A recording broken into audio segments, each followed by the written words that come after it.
Today's graduation address gives us the opportunity to hear from a distinguished member of our alumni community.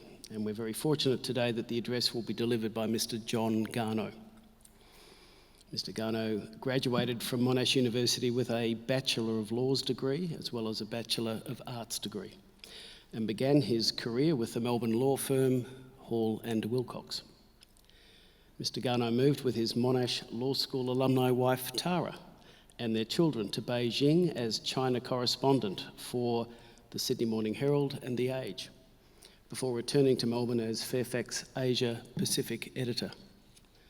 He joined the office of Australian Prime Minister Malcolm Turnbull as a senior advisor, before developing a consulting business providing foreign interference risk reviews and tracking China's expanding technology footprint, understanding political developments and support clients in assessing opportunities and risks. Mr. Garnaut is also the author of The Rise and Fall of the House of Beau and is currently a senior fellow at the Australian Strategic Policy Institute. I now have much pleasure in inviting Mr. John Garnaut to deliver our graduation address today.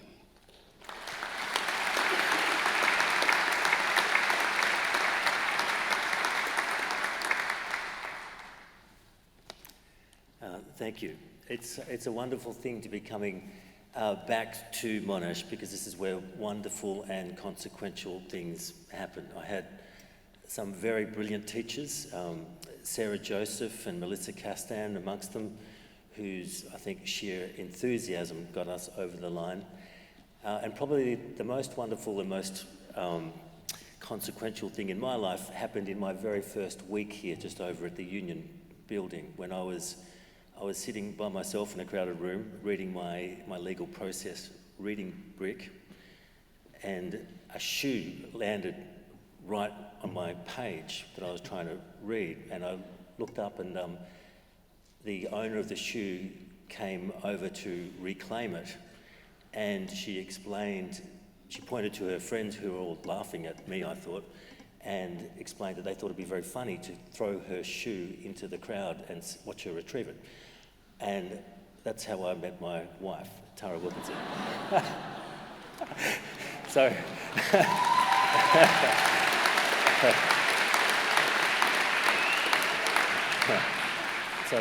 thank you for that opportunity. So Tara's here somewhere, I can't see in the lights, but look, I was never a very good student, and part of the reason, I'm sure, is because Tara was sitting right in front of me before I met her, and it was very distracting. So when I was in your shoes, and I've sort of, I give a lot of talks, but there's not many that make me stop and think. When I was in your shoes, everybody else seemed to know exactly where they were going. Friends of mine like Hari Morphus was going to go and join a big law firm, and she did, and now she runs some big private equity firm somewhere. My friend John Garnaut wanted to be a cool theatre director, and then he ran the coolest theatre in New York. Our friend Josh Frydenberg said he was going to be Prime Minister. We'll see about that. But that wasn't me. So the truth is that I didn't really enjoy studying that much. I wasn't that great at it. And at this point, exactly where you were, I think I probably felt a little bit ashamed because I couldn't actually get a job. I hadn't got a summer clerkship. My grades weren't that great. I didn't know anyone in the right places. And I did honours in history because I loved history, but also because I had no other option. So, and that kind of reminded me that when I came to Melbourne, I came to play football. In fact, all I wanted to do was play AFL football. And I lived with another kid from Canberra. His name was Jimmy. We joined, I was training in the year, for those of you who follow, in the year of the baby bombers. It was 1994. And, I wasn't good enough. I got injured, I got cut, and that really hurt. And that was my first kind of, adventure in life. But I learned so much from that experience. And part of the reason was I was living with this kid, Jimmy, who was this ginger-haired, skinny, super shy kid. And he just worked and worked and worked harder than anybody I've ever seen before, and trained harder than anyone I'd ever seen before. And then I watched Jimmy grow into this man, James Hird, who became a fantastic footballer. And I never, even though it was me who failed, I had this privilege of watching true professionals be the very best that they possibly could and do things that I didn't know could be done. So Jimmy, what did he do? He sought out great mentors. He had great mentors. He never made excuses, never once in my experience. And he pushed himself harder than anyone I'd ever seen. And he really trained smart as well as hard. And this could obviously be applied to anything. So as I was free from the curse of playing professional football, I had plenty of time on my hands. And when I was at university here at Monash, I had time to do a bunch of part-time jobs, at least I tried to. And I think I got sacked from every single one of them. My favourite job was doing the bottle recycling run up in the northern suburbs. And I could keep fit, and I loved it, and great people. You get dirty sometimes, and all the beer would drip on your head when you put it in the truck. But I got sacked from that because I got my diary wrong and I didn't turn up once. And then I got a job as a security guard in an RSL club out at Seaford, and I lived a very long way away. And exactly the same thing happened. And then I got sacked from another job, and I don't think that was actually my fault, but there was a pattern here. And each time, and by the time I got to the end of my degree, with not that much to show on my transcript, I'd really become an expert in one really important thing. I had become an expert in failure. And I'd become, let me rephrase it, to be more precise, I had become an expert at recovering from failure. But that wasn't something that I wrote on the 100 job applications I wrote that year in the manila folders and sent them all off. I told big law firms that I'd always wanted to work in a big law firm, and I told small law firms that all I wanted to do was work in a small law firm.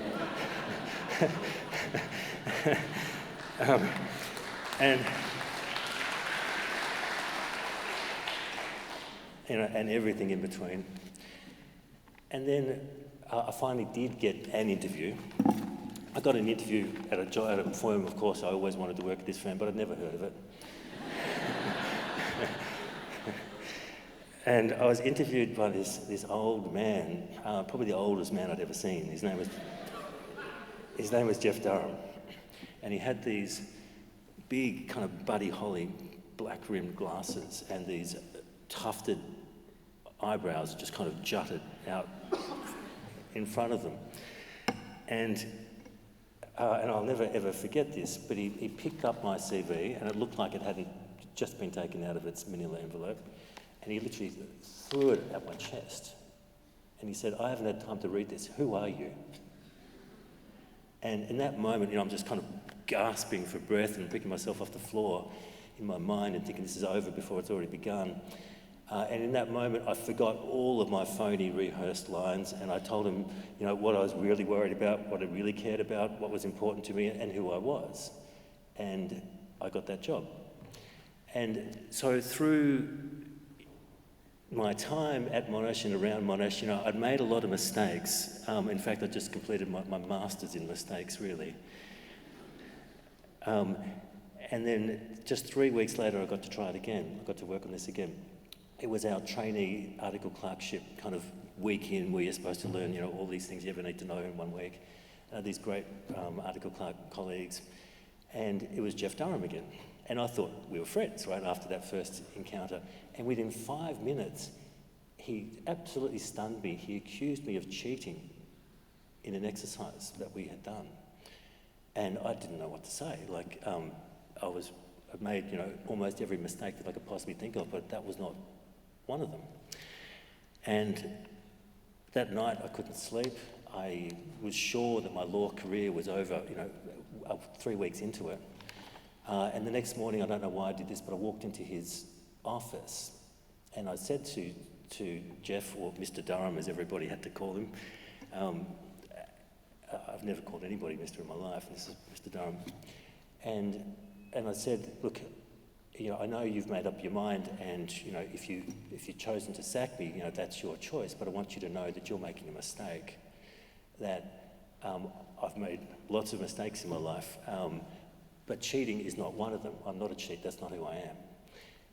And he stared straight at me, and I thought, what's going to come this time? And he stared straight at me, and he said, "That's exactly what I was hoping you were going to say." And so from that moment, everything changed. And I still don't know if this was a test that he had set me, some kind of charade to see who I really was, or he really did think I had cheated on some test or something. But from that moment on, I'd kind of been able to shed all of that sort of that pretense and just get on with being who I was for better and for worse. And I had the remarkable remarkable opportunities, but my mistakes kept on happening. I remember the first a week or two after that trainee course, I was, look, if you need, I've only got one bit of legal advice for all of you: never ever do conveyancing. It is the second most stressful thing I've ever done, apart from the hospitality job I got sacked for as well. I'm very good at some things, but remembering the salt and the pepper. But so I had to do a conveyancing. I had to go catch a tram into somebody else's law firm, and it was a big fancy two-rack house. And I had a cheque for $150,000 in my hand, and I had to come back to the law firm and explain to Mr. Wilcox, and it just happened to be that this guy had his name on the law firm door, and I said, "Sorry, Mr. Wilcox, I think I've lost the cheque." I left it on the tram. And he just laughed and laughed and laughed. And he cancelled the cheque, and look, I rotated out of conveyancing pretty quickly, but it was not the end of my career. And I hooked up with a guy called Tony McPheen, who was in the commercial law business. He was about 2 years older than me. I was only mid-20s. Just a phenomenal person. He took the time. He gave me work way beyond what my pay grade was. He pretended he didn't know the answers already. He'd talk it through every day that I came into his office. And I found out that even though I was actually objectively a lousy law student, I was actually really good at practicing it.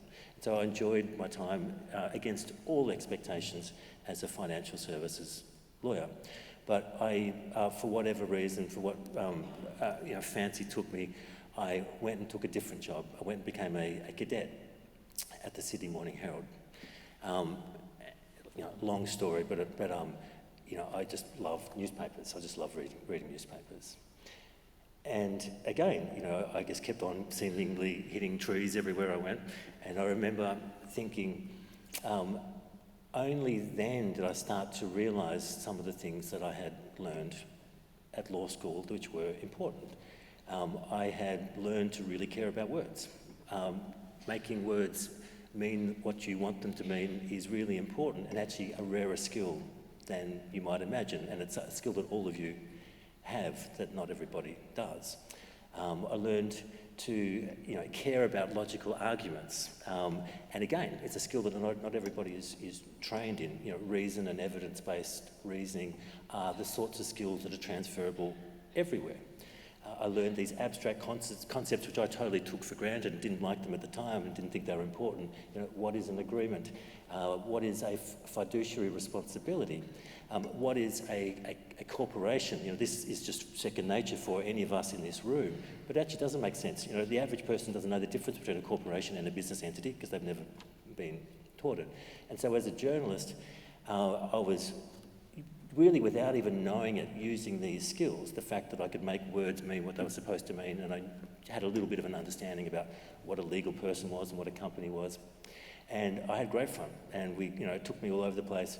And my first investigative story was quite by accident, but I don't know if any of you, it's probably a different generation, but in my day we all loved to watch Crocodile Dundee. So one of my favourite sort of 80s films, and I got to find out that the proceeds from that film, wherever they started, they got washed all around the world and went through the Isle of Man, or maybe it was Jersey or something, through some very dodgy accountant. I hope I don't get sued for this. And this case, and it found its way back to Australia. And I remember reading the next day, we got the letters into the editor, and Paul Hogan, the star of that film, was accusing me of being that dirty little worm at the Sydney Morning Herald. And we put that on the front page of the Sydney Morning Herald as well. And there were other investigative stories, and I remember there was a real estate magnate who sold a shopping centre in New York, and we traced the proceeds of that through all kinds of wonderful places, the great kingdom of Liechtenstein, I think, and if you've ever, for those of you who studied trust law, might have remembered something called an Anstalt. I didn't understand it at the time, but completely impenetrable trusts. And this huge amount of money found its way from New York through Liechtenstein and ended up at a National Australia bank account in George Street. That was my first encounter with defamation law soon after that. And so as a journalist, Tara and I, we went to China. Just the most wonderful experience of our lives in so many ways. And I remember when I first got arrested, which is up on the far northeast of China, on the border of Siberia, unbelievably cold, insanely cold. I don't believe that any animals could really live there if they chose. But here we were, and it was this awful land dispute, this background with politics and power and guns. Anyway, I'm sitting here being arrested, petrified out of my, nothing like this had ever happened to me before, but with my assistant, my Chinese assistant called Sang He, and he was a deeply Christian person, and he was the calmest person I'd ever seen in my life, and I thought, just follow his lead, just breathe. We got let out, and that all went fine. And the second time I got arrested, it was easier. And the third time I got arrested, we'd actually meant it to happen, because the only way we could talk to anyone in officialdom in this particular city was to introduce ourselves to law enforcement. And so I became a real pro. But again, from the accidents and the mistakes, that's where I think all of my most important learning happened. I hope I'm not digressing too much. And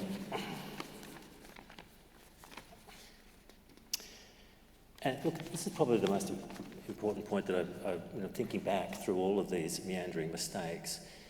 It was only in my time in China when I was, where I really got to understand for the first time, and viscerally and personally, what it was that I was supposed to be learning when I was reading my legal process book.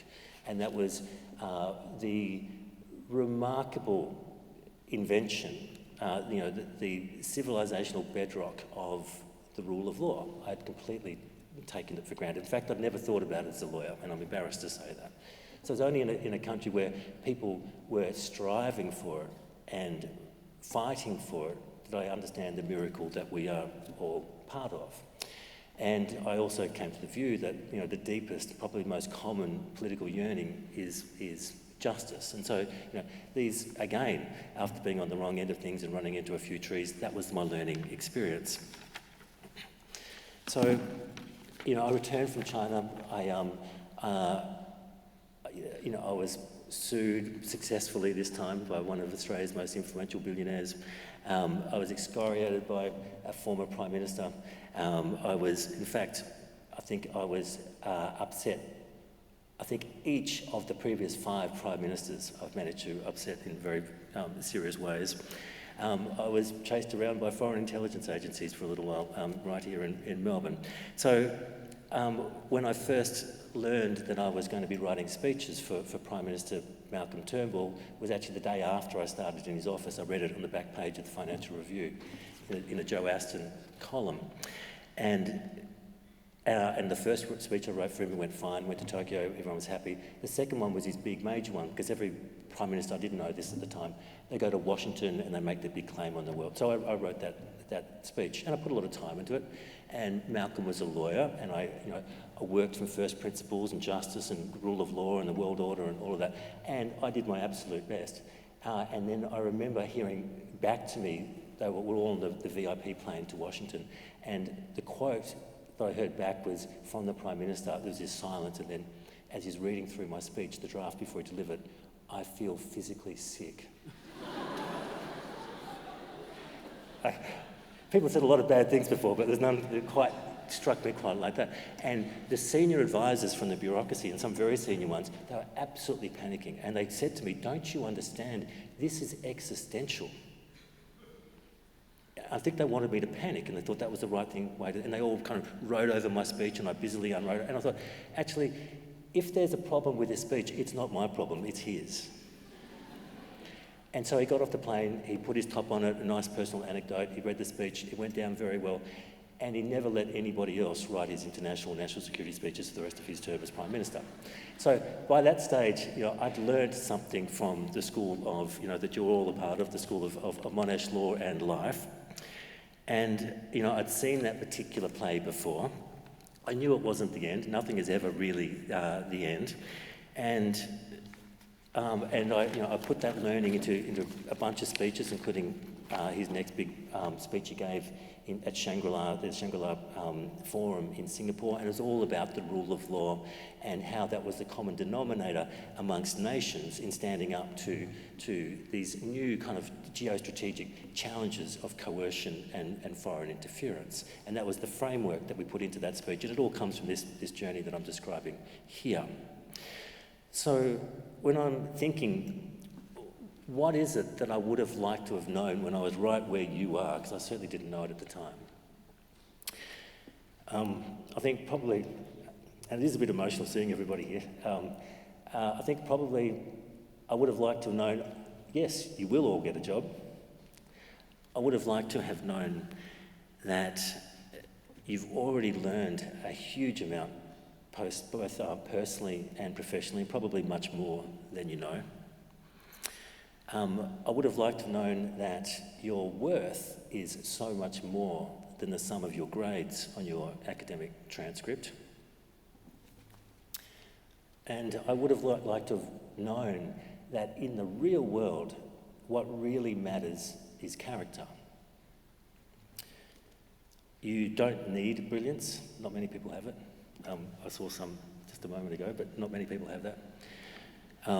You do need hard work. You do need integrity. And above all, you need resilience. So over the next few months, although what's coming may feel for some of you fraught and very uncertain, I hope it's helpful to know what the old guy, Mr. Durham, who's still alive, by the way, in Hawthorne, he was the oldest man I'd ever seen back then. He still goes bushwalking up in northwest Victoria. He's amazing.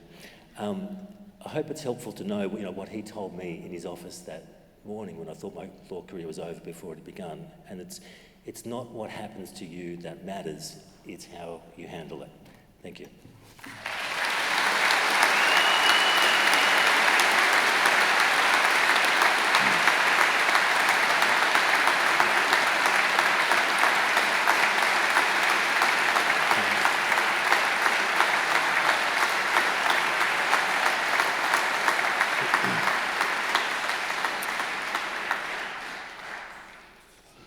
Ladies and gentlemen, that's been a particularly special address in my capacity. There will be others up on the stage who have heard many graduation addresses before.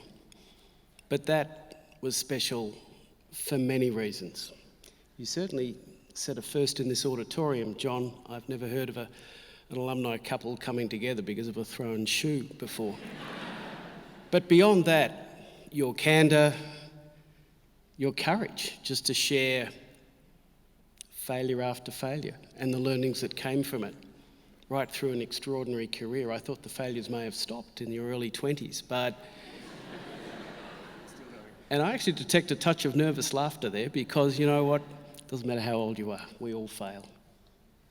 That's such an important part of learning, and you don't stop failing when you're young. And John impressed upon us, whether you're a young law graduate or a seasoned advisor to the Prime Minister, there are awkward moments all along through life, and the important thing is to use them as learning experiences. It's absolutely consistent with the motto of this university, Ancora Imparo, we never stop learning.